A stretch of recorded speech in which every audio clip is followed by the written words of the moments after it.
கல்யாணம் ஆன புதுசில் ஹஸ்பண்ட் ஃபேமிலியில் இருக்க எல்லாருக்கும் பிடிச்ச மாதிரி நம்ம நடந்துக்கணும்னு சொல்லிட்டு நிறைய எஃபர்ட்ஸ் வந்து போட்டுகிட்டே இருப்போம்.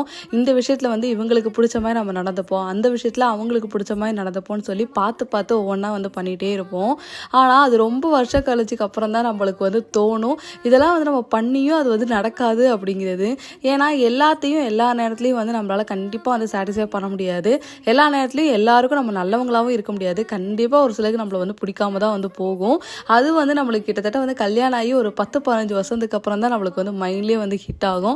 பட் அப்போ வந்து புரிஞ்சுமே அது வந்து பிரோஜனம் இருக்காது. ஏன்னா அது வந்து நம்மளுக்கு வந்து பழகிரும்.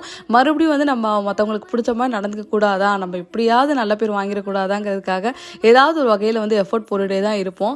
நம்ம மனசும் வந்து அது ஏற்றுக்காது. ஓகே, நம்மளுக்கு வந்து அவங்கள பிடிக்கல அப்படின்னாலுமே இல்லை, அவங்களுக்கு பிடிச்ச மாதிரி நடந்து அவங்கள்ட்ட நல்ல பேர் வாங்கிடணும் அப்படிங்கிறதுக்காகவே நம்ம எஃபோர்ட் போட்டுகிட்டே இருப்போம். ஸோ இந்த விஷயத்தை பார்த்தீங்கன்னா உங்களோட கருத்துக்கள் என்ன அப்படிங்கிறத கீழே கமெண்ட் செக்ஷனில் கூட வந்து ஷேர்